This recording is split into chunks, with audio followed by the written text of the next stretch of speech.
старшей той сестры было, и у нас такая Казань гармошка маленькая была. Я вот всегда ждала, пока одна сыграет, вторая, третья, в очереди я всегда. Я что-то их опередила всех. Так и начиналась любовь к инструменту, который стал неотъемлемой частью ее жизни. С 6 лет Мелисса Маматова училась играть на гармошке. Профессиональных наставников не было. Но годы упорного труда и любовь к музыке позволили овладеть музыкальным инструментом профессионально и заниматься делом всей жизни уже около 40 лет. А сегодня Мелисса Маматова отвечает за музыкальное сопровождение выступлений и репетиций детского ансамбля вокальной группы ДК «Барсуки». Также работает и с ансамблем «Ингушетия». Я всегда любила с детьми заниматься, если честно. У меня, если я работаю с детьми, то это было... Я старалась быть на высшем уровне. Я бы хотела хоть что-то детям дать, хоть что-то, чтобы они запомнили. Любовь к детям и упорный труд принесли свои плоды. Мелисса получила свою первую награду.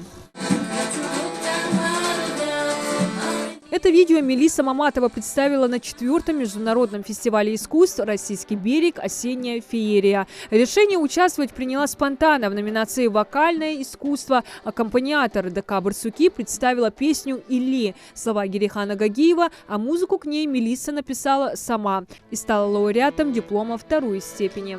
Пусть это будет звучать нескромно, но что-то запоздалая награда.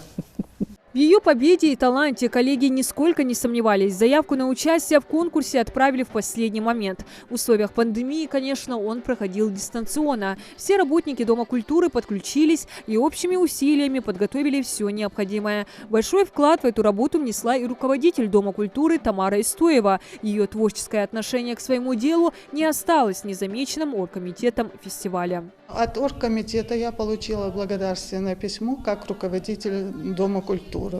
ДК «Барсуки» открыли в начале декабря 2018 года. В культурном объекте созданы все условия для развития творческого потенциала людей разных возрастов. Большой актовый зал, библиотека с книгохранилищем, просторные учебные кабинеты и не только. Здание возвели в рамках реализации федеральных программ «Культура России» и устойчивое развитие сельских поселений.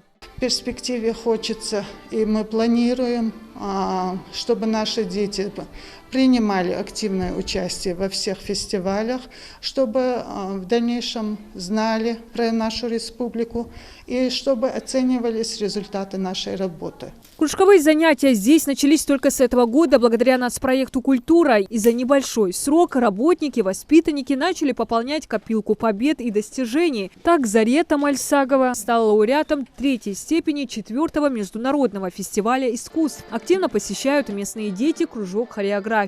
Воспитанников обучают и декоративно-прикладному, изобразительному и вокальному искусству. Здесь ты счастлив, человек. А это кабинет для настоящих рукодельниц. Среди девочек особым спросом пользуется бисероплетение. Хадиджа Буружева посещает кружок с начала лета. Для каждой своей работы готовит отдельную рамку. Их не только развешивает у себя дома, но и дарит в качестве подарка близким и школе. Мы были рады, потому что я в других местах сюда не ходила, и тем более тут близко со школы и с дома. А успеваешь ты уроками заниматься и сюда приходить? Да, я успеваю. Стоит отметить, что график работы всех занятий в ДК «Барсуки» составлен так, чтобы у детей не было срыва уроков в школе с 3 до 6 вечера. Диана Дударова, Рамзан Зурабов, Новости 24.